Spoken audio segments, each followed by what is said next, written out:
Folks, welcome to Citizen Watch, the Tuesday edition. May 6th, we're already into summer, I think, almost. It's getting warm out there, even though today we got quite a bit of rain. Very, very nice, actually. Can't get enough of that rain. But folks, we're going to kind of hurry this intro along this morning, or this evening rather, because I have a guest in studio that has to get out of here. And we've already blew a couple of minutes with some equipment issues, so we're going to try this again. I have Daron McDaniel, who's running for District 3. Atwater primarily, represents Castle.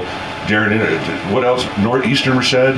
Yeah, northeastern Merced from R Street over, and Beechwood and McSwain area. Beechwood and McSwain, two very vastly different areas. Absolutely. But anyway, Daron's running for District 3 Supervisor against the incumbent Lynn Davis. There's two other people in the race. We have Tony Tomasetti, and then we have Will Snyder III, who currently sits on the school board. Daron, I believe, is 49 years old. Correct. We just, the first time we taped this, I complimented him and said 47, so folks didn't get the benefit of how young he looks here in studio, but his wife, Buffy, I think he's a legislative aide for Congressman Denham. Yes. And what's your personal, that's where we kind of left off, is what's your personal job? What do you do? I own a business that I've ran in Atwater for the past 14 years. It's DB Mac Incorporated, and it's a niche I found when I worked at Delta Brands, the Budweiser wholesaler out of Stanislaus County. Okay. And what I do is I have the rights to fairs, concerts, and festivals for their food and beverage. Okay. And then I do the production of their food and beverage at these events. Uh-oh. So you're pretty PR is your middle name, huh? Yes. Yeah, and an event coordinator, like MID had.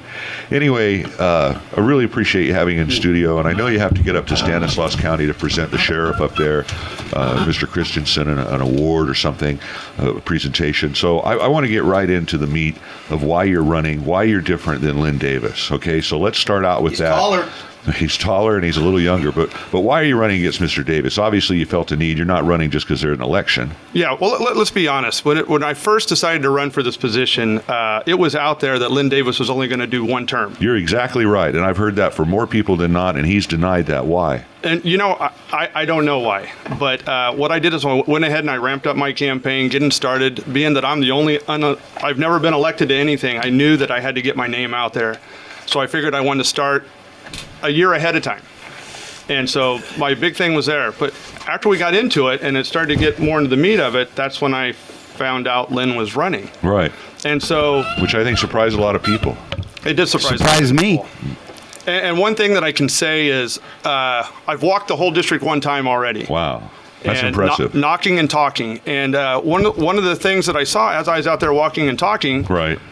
is folks didn't know who represented them. They didn't even know about Lynn Davis. They did not know about Lynn Davis. Well, That's what I said. We've talked about that too. So you feel that the folks haven't been represented properly in Atwater, so you want to represent them. What else? What's another difference? Well, the big difference is I'm not the kind of guy that's going to sit in my office and wait for something to come over my desk. Right. I'm the guy that goes out, knocks on doors, shakes bushes. I want to find out what's going on. I'm always trying to be one step ahead. Right. And I know you guys have mentioned on your radio show before that you've been in the county building and the supervisors aren't there. John Pedroza is. Yeah, there's one that Robert likes. It's exactly. But I don't want to be, I'm not that kind of guy. With Congressman Jeff Denham right now, whenever I work, my job is to be out finding problems. What is going on? I can find you. See, Daron, that's my problem with the supervisors is it's not that they're in their office. It's I can find you. There's only two supervisors I can find. One is a Hub, and the other is John Pedroza. Right. Yeah, they're not in their office. They are, but I can find you. I have access to. I could call you up and go, Daron, where you at? Oh, I'm in Winton. I'm over here. Okay, hey, can we meet at? That's what I like. Is accessibility. And as I've been walking my district on my campaign flyers, I have my cell phone number on there. Yeah. Deidre who? Lynn who? Well, okay. Well, that's good. To be accessible to the folks, be accountable. We've always heard about that, but in practice, it's hard. Let's talk about Castle Air Force Base. Big hole out there, 700 acres. Been just haven't got any traction to speak of. I mean, there's a few successes, but they're few and far between. Google's now renting it as a ghost town to drive cars around. Right. People are holding that up as a victory. They have those big black tarps up there. Yeah. Have you noticed that? Yeah. I think we could do better. What do you say we do with Castle? We've obviously made missteps. Absolutely. We need to bring in a master developer. Okay. We need to have a vetted master developer that has done projects like this and has the cash to back them. Look at the whole scope of Castle. Absolutely. Not just little pieces. And let's find one that has done other Air Force bases who have gone through the same problem. McClellan in Sacramento. Absolutely. That's a perfect example. And let's use, it's the third largest airstrip in the state. Could have landed the space shuttle. Absolutely. Yes. And so let's bring in somebody who can utilize that and bring in the proper resources or the businesses that'll complement that. So that's your Sounds good to me. answer is collaborative effort with a master developer. Absolutely. Not go at it alone. Now, we've been pretty critical of But, and the county needs to step back. Right. We have to let the developer do what he needs to do. Right. Well, we've spent a lot of money in economic development down there at the county. And we've been pretty critical of the results. And, positions come down to people and personnel. Do you think that, and I don't want to pick out economic development, but as a county as a whole, do you think there needs to be some changes structurally? What is a supervisor's role to affect changes? You don't just sit there and observe this stagnant situation going on. What are you going to do to get in there and make some changes? Is it either a new direction with the same people, a new direction with new people, the same direction with new people? What should we do? I think we really have good people there. I really do. One of my campaign promises, and I'm bringing it out here right now. I've been holding stuff in my pocket. Well, tell us. But when I'm elected, I'm going to take one day of every month and work in each department. Now, I like that. For the full day. He's been listening to our radio show. Well, I've suggested that, one day, what the hell? One day out of your life to go to each department to see what's going on. Absolutely. Lay your eyes on it, right? And as an entrepreneur, I look at things differently. Right. I don't approach things in the same way.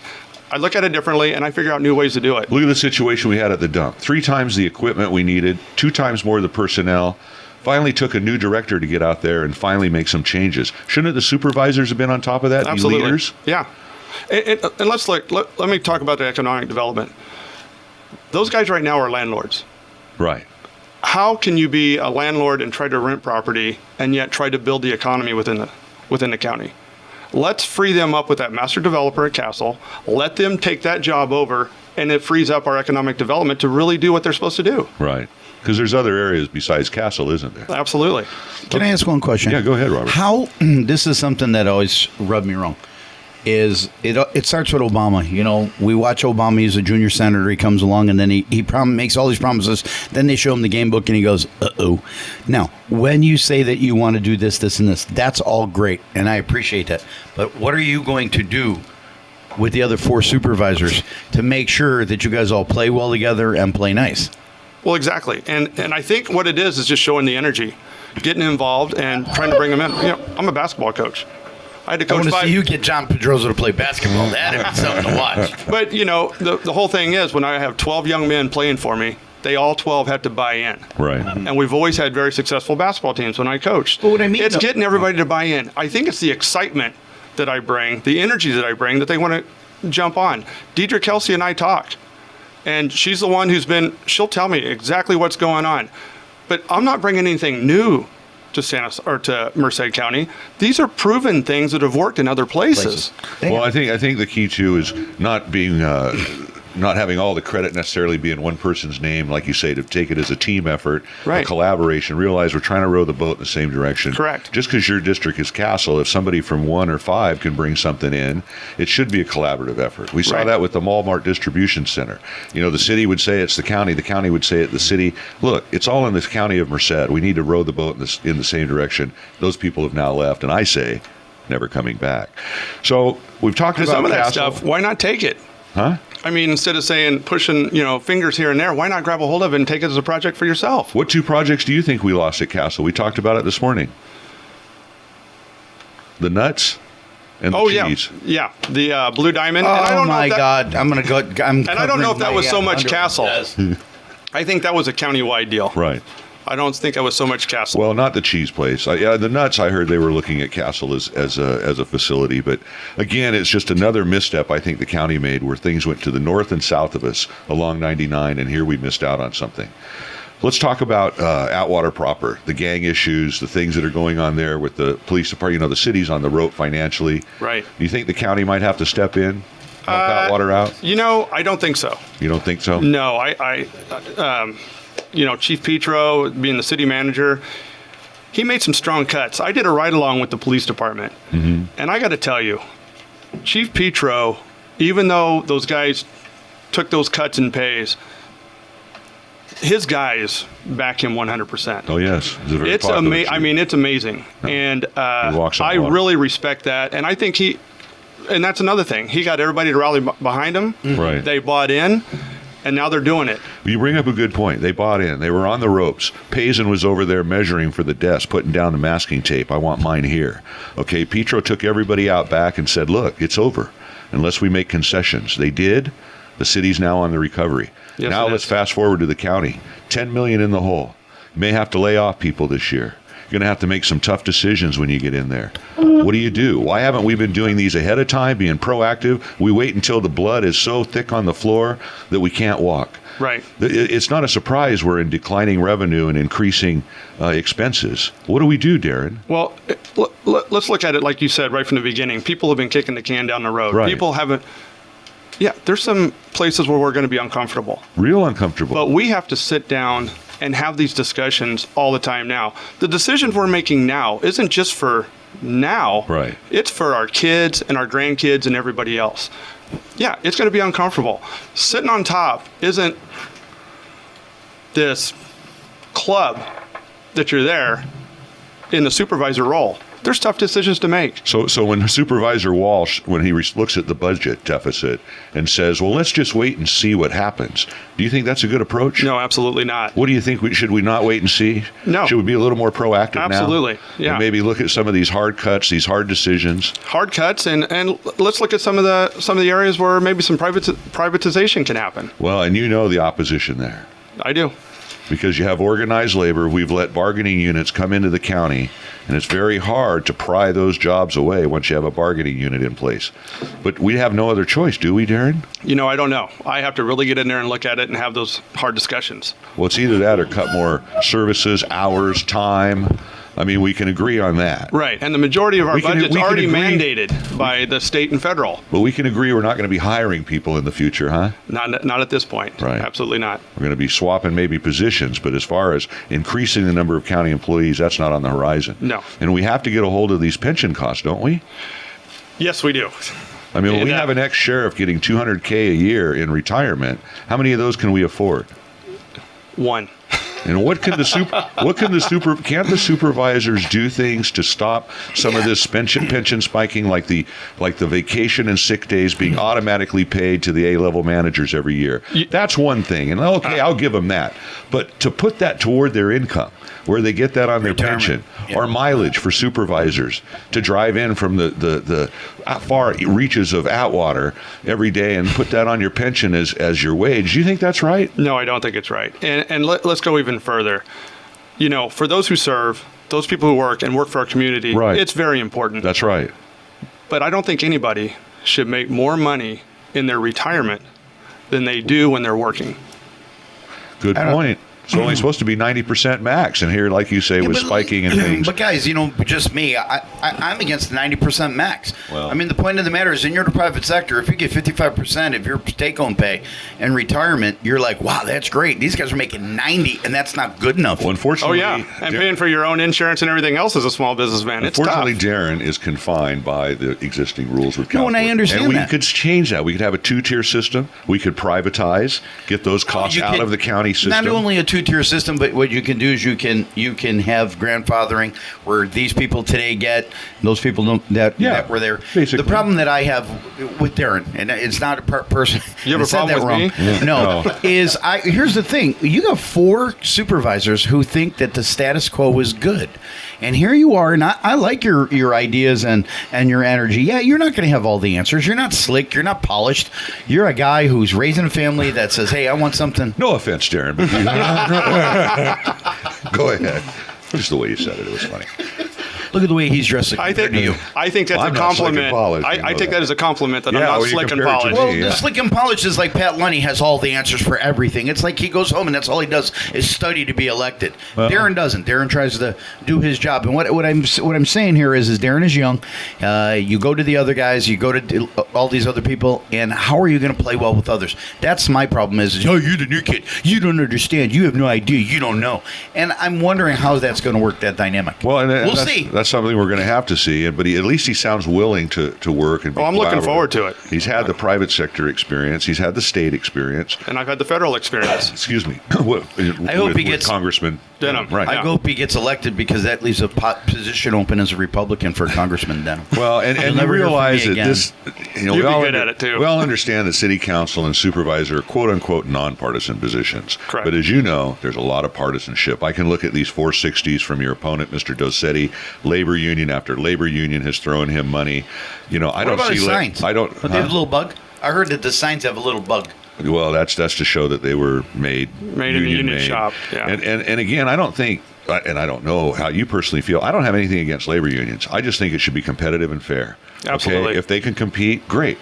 But if the private individual who's open shop or something can compete, why shouldn't he have the same opportunity as those county dollars or contracts? And that's where we not only talk about privatization, but fairness, those type of things. Correct. So I think that's where you're a little different. And I worry that when people get in there that have a certain political persuasion, and it doesn't have to be a D or an R. It's the mentality that organized labor is always right. Well, we can't go away from that. They're not willing to look outside the box in privatization and maybe a cheaper way to go. It has to be this way. Right. So that's important, isn't it? To come into things with an Absolutely. open mind. You come in Absolutely. with a Republican agenda just because you're a registered Republican and work for a Republican congressman. And are you going to promote that agenda, or are you going to promote what's good for the people? It's what's good for the people. And that's what I've learned working for the current member that I work for.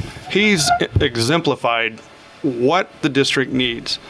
And that's what it is. It's outreach, it's talking to people and getting an idea of what they need. And then sometimes there's some tough decision you have to make, but that's where I'm elected to be a leader. Right, a leader. First time I've heard that I've been listening today, and we have a lot of followers, and I'm very, very critical of that. There's followers, there's leaders. Correct. You know, a lot of people don't mind being followers, they're sheep.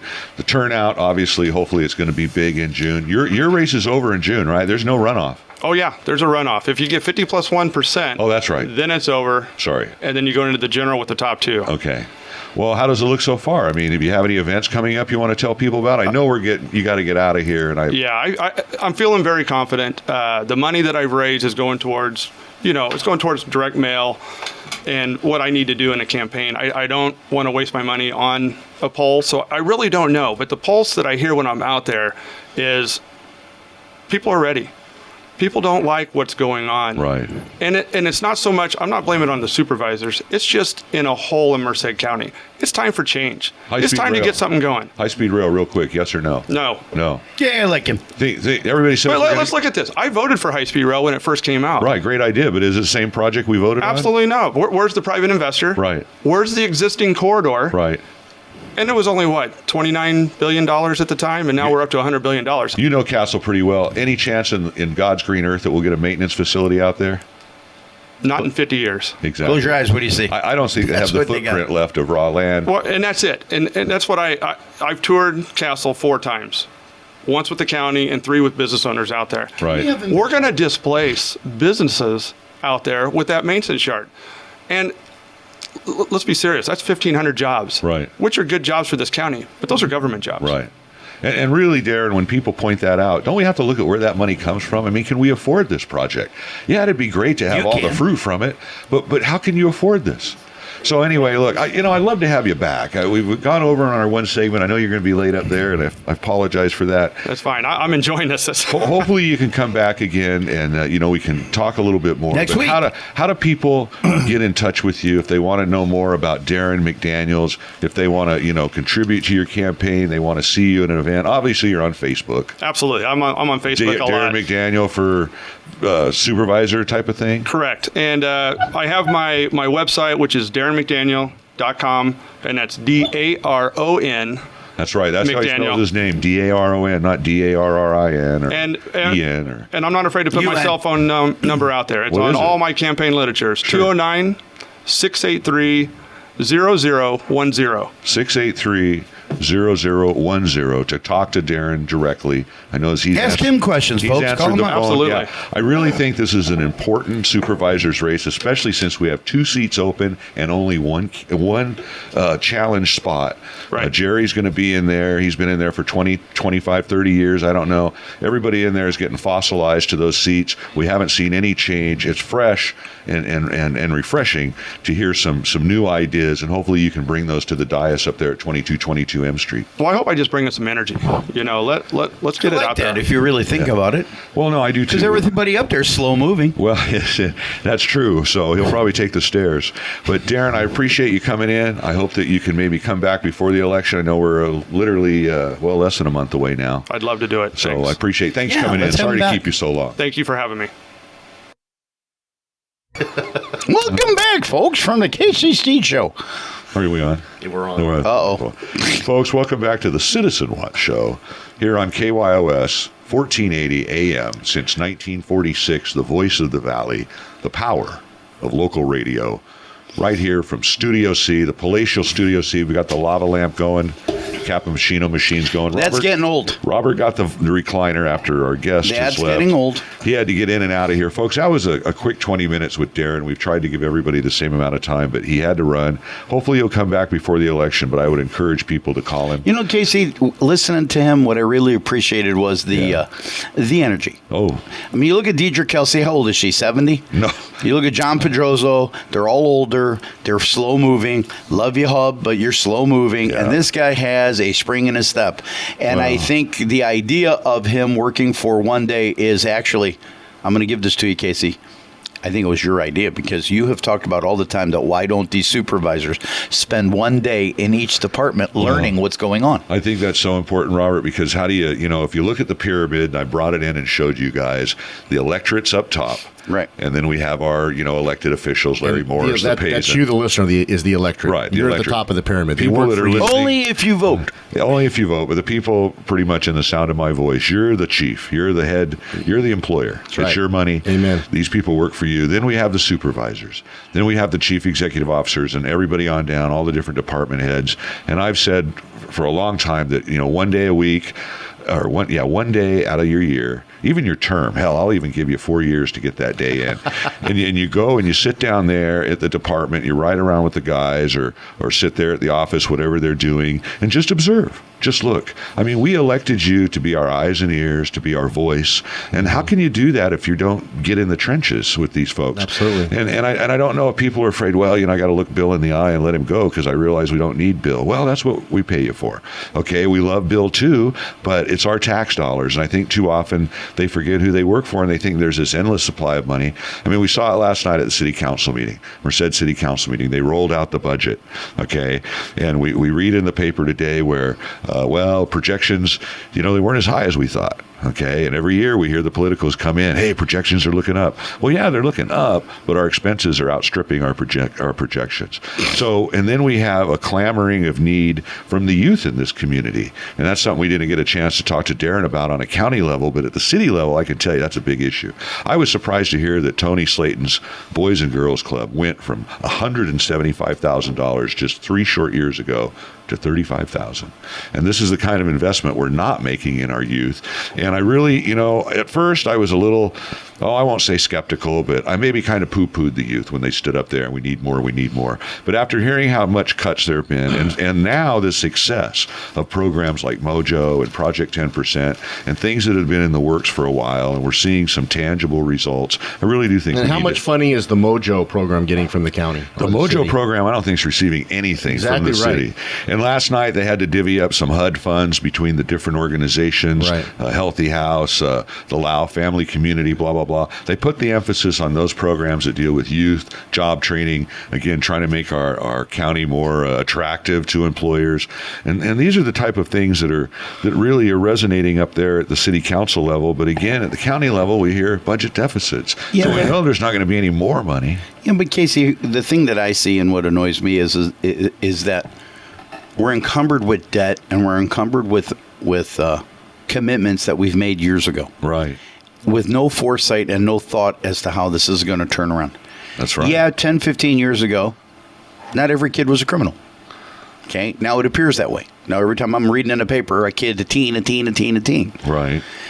So to me, just a layman, I have no children. I would look at it and say, who is more important in dealing with this? And that would be the Tony Slaytons. Because you got to remember that most of these teens are looking for parenting. They're looking for adult supervision. Right. They're looking for a family. And so that's why they gravitate towards crime. Right. But instead of giving Tony Slayton some money to deal with it and nip it in the bud, Yeah. we're talking about how to replace a jail. Yeah. We're talking about how to spend more money for foot soldiers on the street, you know. And the situation to me is everybody of the big boys, Larry Morris, District Attorney's Office, the Sheriff's Office, Parks and Recs, they all want more. Why? Why aren't you going backwards? And what I mean is, I think it's a sign of the times, a sign of, it's the word I'm looking for, success, when the sheriff can actually cut its budget, because we don't need gang suppression. We don't need, when Larry Morris is cutting his budget, because you know what? Or you have less people on food stamps, or you have less Section 8 vouchers going out. That's Yes. success. Yes. But that's not how we define success. No, here. and I saw this when, and the thing that struck me in all of this, and this is why I'm mirroring what Casey's saying in a different kind of way, was when I was reading about the city council, and I didn't feel good yesterday either. And I know Casey and I, we've been under the weather with allergies, and I mean, they kill me. But the situation to me is everything was HSA. HSA and HUD, the government give-outs, are the most important things that we have to do. We have to help those. The government give-outs, and it's annoying. It is absolutely annoying. Okay, and I'm telling you, people, when I read that HUD gets more money and HSA gets more money, I want to puke. Okay, I want Tony Slayton. Well, to me, that's what we're paying them for. The people that make those decisions, the ones that prioritize, is they have to get the biggest bang for our buck. For every dollar you spend, there has to be some type of return on that investment. And when you start looking at them and really extrapolating, But wait a minute. But that's wrong, because for example, Casey's over here. He's 13 years old. He's looking to join a gang. And what I do with Mojo or with Tony Slayton is I take an investment in Casey Steed. Over time, 10 years down the road is when I'm going to see the investment. See, they want more bang for their buck immediately. They want immediate gratification, and that's what I think where the problem is. Okay, I can show you lots of places, and I'm going to tell you, people, this is going to get more bang for your buck by raising a city employee's salary, or do you get more bang for your buck by redirecting that money towards something like Mojo or something like? I agree with you, but here is my biggest pet peeve. I've been riding around town. Okay, we put in that fake grass over there on Yosemite Parkway, on Yosemite Avenue, a schlock job, signed off. Somebody got paid. Goodbye. Let's go to the next one. We go over here to McNamara Park. Some problems over there. Do we say anything? Do we raise any concerns? Any eyebrows? No. Somebody rubber stamps it. Move on. And the thing that bugs me is this new bike sharing lane where we spent 4 guys all around town drawing bicycles on a road when these guys could be doing something real and substantial, like fixing potholes. Right, which is not a good use of taxpayer money in your opinion. I understand that completely, but I think the paradigm that has to be realized now at all levels is the pot's not growing anymore. Mm-hmm. And when we do have these temporary spikes through property taxes or sales tax or whatever, that money should be used to pay down existing debts and obligations that we've made in the past. Right. The days of expanding government are over. Exactly. They're done. And as a matter of fact, I would say it's going to start trending in the other direction. But it's not going to be lucrative to work for the government in the future. I agree with you, but look at it because the generation that has worked for it previously has sucked it dry. Well, here's the thing. Government employees over the last 3 decades have sucked the system dry. But here's the problem, we are obligated to them through the commitments we've made. Mm-hmm. That money that we make in the future for the next 30 years is already spoken for. Yeah, but we've made arrangements for that. What I'm having problems with, Steve, is the fact... Arrangements for what? Not sustainable arrangements. It's not sustainable arrangements, but my problem more is what stupid is as stupid does. We have to keep educating. I'm going down Main Street. Do you know how many goddamn signs there are from the city telling you what to do and how to act and what to do? Yeah. Where is common sense? Because they got a grant that they can only spend that money on signs. That's how the way our government works. If you were to ask a government official, why are you wasting all this money on these signs and these street markings for bikes? They're going to say, well, that's what the grant called for. What do you think, We Case? can't spin it any other way. Yeah, well, that's Steve hit it on the head. This grant for sheriffs, and I was through the bike committee, and they do have certain. How do we rules they have to stop it? follow. Well, why can't the city of Merced say we don't need that money? Join the bike committee and be the obstinate voice. Unfortunately, And elections. They wanted this. They wanted this deal. They've talked about wanting to make G, R, or M one of the major thoroughfares bike only. So I mean, you talk about some wacky thinking That's out the there. Sustainable Growth Agenda 21, Right, which sustained community type thinking. Yeah. And I have thoughts on the bicycles. I think there should be more bike paths, but the city 25 miles of bike city path. lost an opportunity with some of these developers during the boom to go off their bonds and have bike paths, and I just think that was egregious. But let me just say a little bit more what happened at the city council meeting last night. Yeah, go ahead. What was interesting, Monica Villa, we always kind of tease You a love little her. bit. She ran for county. Or excuse Is she me, living for on your property yet? councilman. No, she councilman. ran for council person, and she always talks every meeting in the public comment session. You have 5 minutes to get up there and rattle on. And, sometimes she does rattle on. But, I'm going to give her credit when credit's due. She brought up a real good point about this redistricting. She said she was very disappointed to see that the city cave in to looking at redistricting. She said, nobody interviewed me. I'm Hispanic. I ran in the last election. Chris Ramirez, he ran in the last election. He was Hispanic. Pete Padilla, he ran in the last election. He's Hispanic. He likes to be called Padilla instead of Padilla, but he's still Hispanic. Okay, so she goes, I'm offended that, people would say that we're not diverse. I mean, how much more diverse can you be? And I got to give her credit. She picked that out of the wheat and the chaff. She's obviously against redistricting. She goes, what happens if I live, and this is what we've talked about, what happens if I live in an area that's all Hmong? I'm not going to be represented under this theory. Or if I live in an area that's all white or all black. She's not represented now, period. Well, and I understand that's one of your points, but again, it's up to the community to put somebody forward. Here they put 4 people forward, and that was her point, is if you didn't vote for us, okay, but don't say nobody's stepping forward. Well, we can agree or why people are insinuate getting in some way that the system's unfair. or unfair. But wait a minute, She goes, guys. I think the system is fair. Right. People just didn't vote But now for we're me. bent over a barrel by an organization that's threatened to sue us, which is going to cost us money. So Well, there's some and this- general fund money that we could be directing this somewhere has had else. An impact, as you But let me ask on you a our budget. question. ridiculous. Rick Osorio, do you look at him as a Hispanic candidate or a real estate candidate? Well, he's a Both. Hispanic candidate. Yes. He's got cross appeal. He does, and he's been in the business community. And where does he live? I think he lives over north of Bear Creek. Did he represent the Hispanic interest on the south side of Merced, or was he more about building and...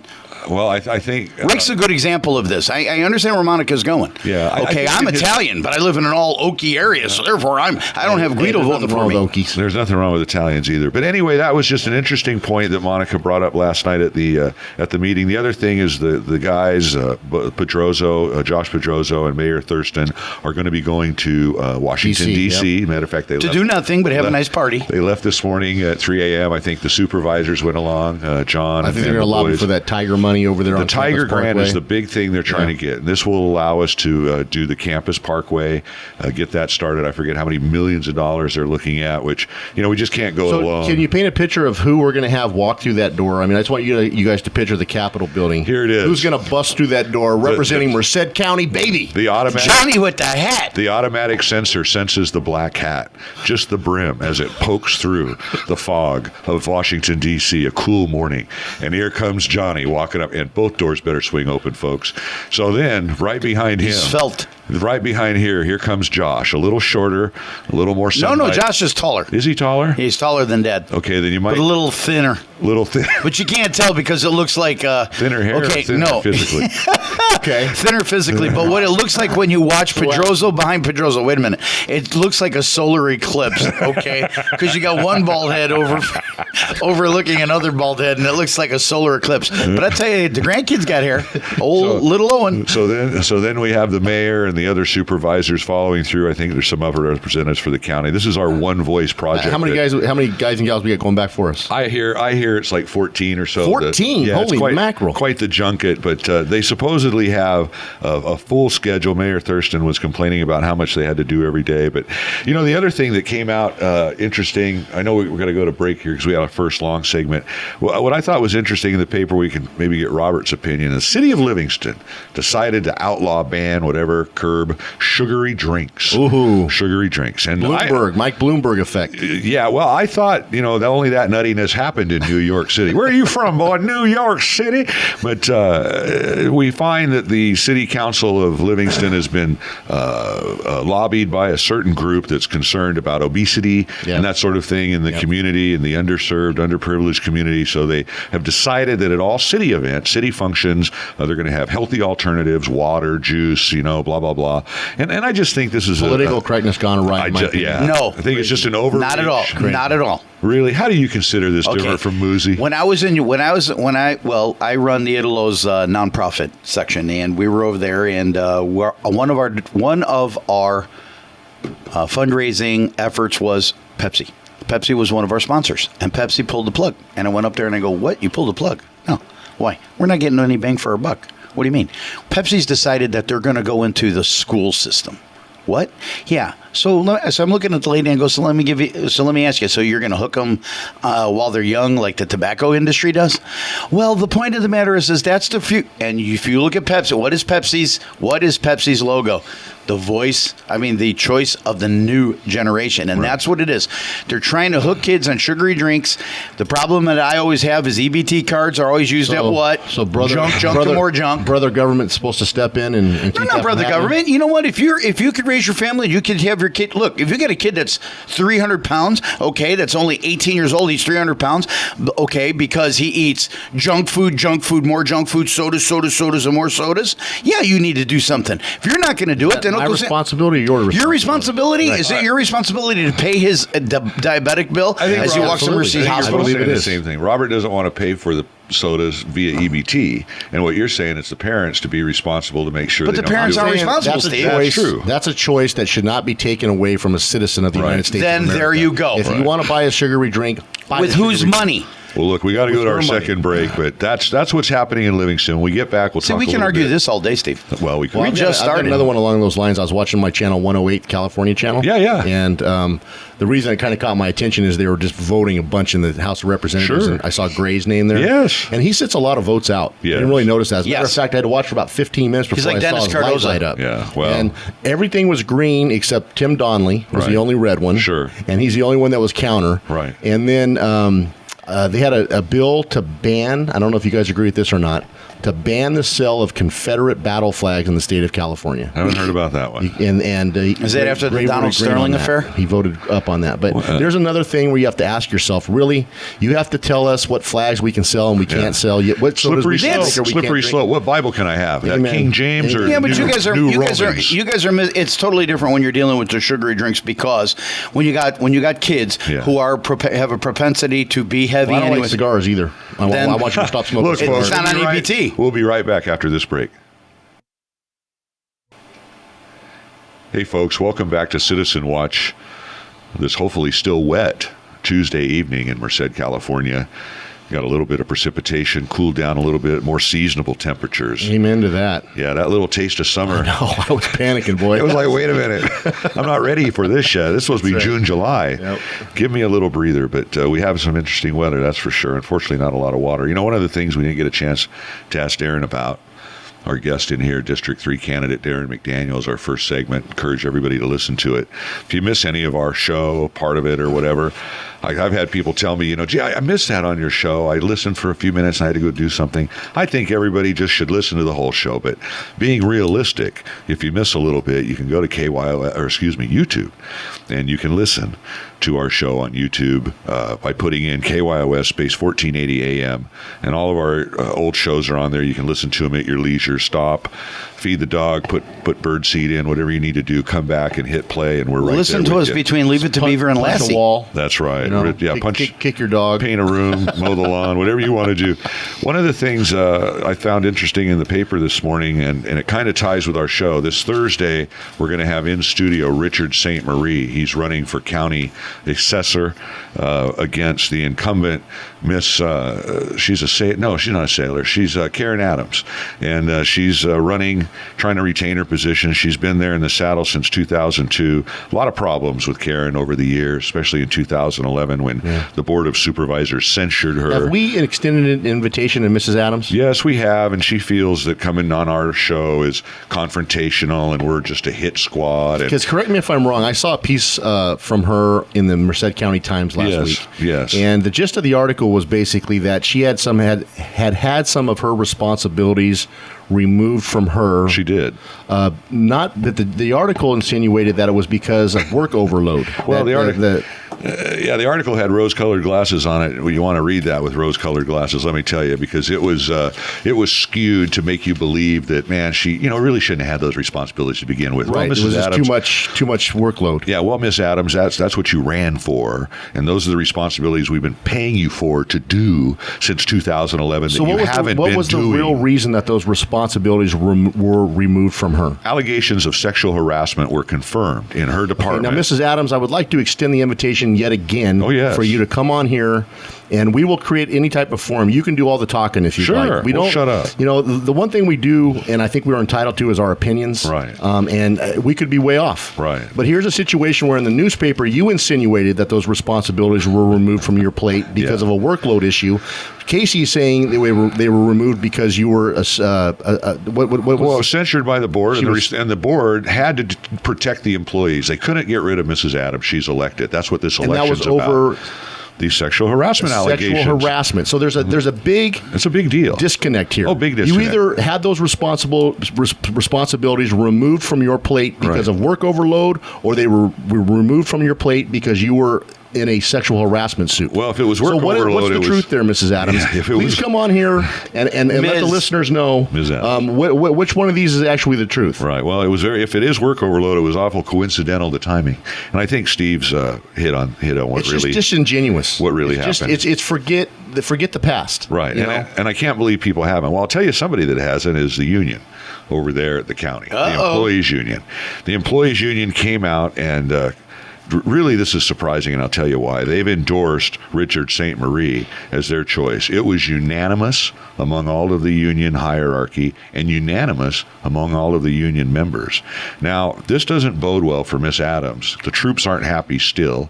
She had she's a very abrasive personality, according to this report. I guess she still is, according to the latest article in the paper. I was at her fundraiser, and when I talked to her, she seemed very knowledgeable about her profession. And I'm not saying she's not. It may be her management Well, she's style. done some good things. The article I read also suggested that she got the city out of some investments before the crash that really were beneficial to the city as a whole. I don't think she's incompetent. It's how she does her job, how she leads the troops, and you have to be a leader. And we'll talk about that, the positive as much as the negatives, if she would agree to come on the show. Well, and the same goes for... We'll talk about the good things she's done as well as some of the things... Same goes for everybody. Exactly right. The problem is when you have why an open... are people afraid to come on this Because here's why I think. I think they think this is it. A bully sometimes. I think not a bully. Here's the deal.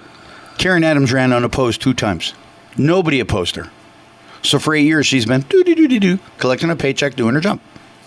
Yeah, she's had some problems with the indiscretions and whatever went on for the sexual harassment, but I believe, didn't the report say that if she was a county employee, she would have been terminated? In the censure, the supervisor said, have you been an employee and not elected, we would terminate you. And they're unable to take any money away from her. It's kind of funny that didn't make it into the story. Well, it did when Mike North first wrote the story. Mike North. As not Casey would say, I read in the Merced County Times No, but as Casey would say, if you read the original version, it's salacious. Yeah, and we're going to probably bring that in when Richard St. Marie's in here Thursday just to talk about that. But when I talk to her, she's very funny.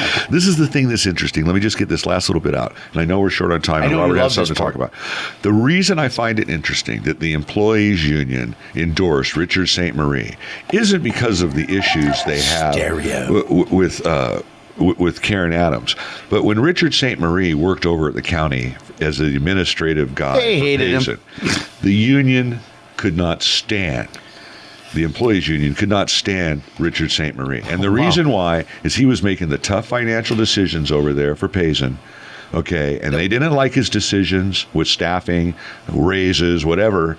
But now they've embraced him because they look at the 2 candidates and the employees are like, hey, we'll take this guy. We'll take Lazarus over Jesus. Yeah, that kind of over what we know. Yeah, And so it's very, very interesting, the political dynamics that come to play within the union structure, the organized labor structure. So I found that very interesting. It would be like somebody endorsing a union endorsing a Republican candidate that was, really, and I don't know what Mr. St. Marie's political affiliation is. It really doesn't matter. I know he's qualified for the job. He's agreed to come on, right? He's agreed. Next Thursday. Yeah, he's coming on next Thursday. And again, This Thursday, yeah, the Thursday, the 7th, 8th. And again, please allow me to extend the invitation to you, Mrs. Adams. If anybody here, Miss Adams, if there's anybody listening that knows her, we promise it'll be respectful. Right. There will be no bullying allowed. No. See, they don't see that. There never is. Well, and the same goes for Tony Dosetti. I have to take a moment. We had Daron McDaniels in this morning. Tony, the door's open. I know you're upset with me, and I know, Patty, I'm sorry if I said something that offended you, but this is the big league now. This is hardball, and it's a little bit maybe different than the city council race. And but if we you're going to allow a 2-bit radio station like this to affect our host, hey, Svenny, relax. For that matter. So I would really like to again extend that invitation into Tony and have him come in too. Go ahead, Robert. I know you want to finish up with something. Here's the thing. I want to finish up your thought with this is when you look at Tony Dosetti, he was a police chief. Okay, you didn't question him. He did what he was supposed to do. Then he becomes the city councilman, and he's pretty good. Okay, I mean, I like when he gets up and he talks. He's very eloquent, He's engaged. He's engaged. Okay, but I don't think Tony really appreciates being questioned. Oh. Okay, he's got the wrong job then. I don't think that Karen Adams wants to be questioned. Right. Didn't we just talk about that pyramid? Yeah, we are his employee. He answers to us. I think what Robert's trying to say is based on this. But when you're wearing the badge and walking through with the gun, you're the man, and people usually don't question you. And if they do, it's not a pleasant result. And I understand why Tony got upset at what I said. And I hope he comes in. Okay. Go ahead, Robert. What I want to let everybody know is we always have all the candidates on, and we tell them that I'm stereo, and that we tell them if they have anything that comes up to please let us know. Mel Levy, candidate for the U.S. Congress 16th District of California, which is ours, is having a function on Saturday, May 17th from 5:30 to 8 p.m., and you can find out more information by contacting Arnie's Humidor, open till 10. Pickles are free. Sponsored by the Hall of Fame pitcher Gaylord Perry, extra 144. Well, we had Mel in last Tuesday. Where's the event at? The event, well, that's the thing. You call Arnie's Humidor, that's his father. It's at the Casadillas home at 1946 Old Lake Road in Merced. It'll be dinner and refreshments, and the donation is $25. And I guarantee you that will probably be a John Pedroso catered event. Ooh. John Pedroso has that great pulled pork. I can tell you for 25 bones in that location, that's not a bad gig. No, it's not. But I wanted everybody to know, and anybody who else. Karen Adams had a nice function at the Italo, and any other politicos. And in the interest of full disclosure, we're all friends with Arnie. We've all gone over there and had a cigar. Right. I played poker over there a couple times. Yeah. You lost for fun, I did. No, it was a real good interview. But it is what it is. Just because you show up at the fundraiser doesn't mean you have to vote for him. No, but you can contribute to the process. Go hear what he has to say, and it's just it is. I like Mel's talk on leadership. Everybody knocks him because he's young and he hasn't run a company. He has more life experiences in his 29 years than most of us will have in a lifetime. Yeah. Yes. I would say he probably had a few more than Mr. Costa in his life experiences, which, come on, again, that's what we're talking about bringing to the pot. Well, folks, it looks like by the old clock on the wall, I think we're out of time. It's time to go. It's time to go. Time to fire up a little Cars. Yeah. In honor of Mr. Daron McDaniel. Yeah, right? we're going out. He's a car fan. I love the Cars. We didn't pick a song, but what song did he pick? Everybody knows this one. Robert, what are you talking about? What is it? Everyone My best friend's girlfriend. What? You have to listen tonight. Okay. Well, I'll know what it is. As soon as you play the first tune. We'll hear it later, folks. Rico Kasich, Benjamin Orr. Tune back in Thursday to Citizen Watch here on AM 1480 KYOS. Casey, are you feeling better? A little bit, I tell you. I'm going through a rough time. I'm trying to hang on there. But anyway, Richard St. Marie, candidate for assessor, county tax collector, is going to be in on Thursday. I don't know what we're going to have next week. Hey guys, real quick. Taking you Giants fans? I'm an A's fan. Too bad. Oakland A's. Today is Willie Mays' 83rd birthday. Happy birthday, Willie. Is he still alive? If it's his birthday, you knucklehead. Yeah, not the anniversary of his death, but true. I know we'll hear more about the Giants on the Pedroso show. So, that's right. I don't know. They're out of town, aren't they? Oh, that's true. They're in. What's going to happen with them? We'll see. Hey, can we come? Oh, they're not going to be back by this weekend? I don't know. I don't think so. They left today. Think so. Well, there you go. We got two open spots. Hey, I'll be John. Johnny, You be Josh. Johnny, don't worry. Wait. I'll take your show I'll over take while Josh. you're You gone. be John. You're Okay. more his body structure. I'll wear one of those skull caps. 281. Who am I going to be? Johnny? Yeah. Okay, I'll get my black hat out. All right, folks. We'll see you later. Bye-bye.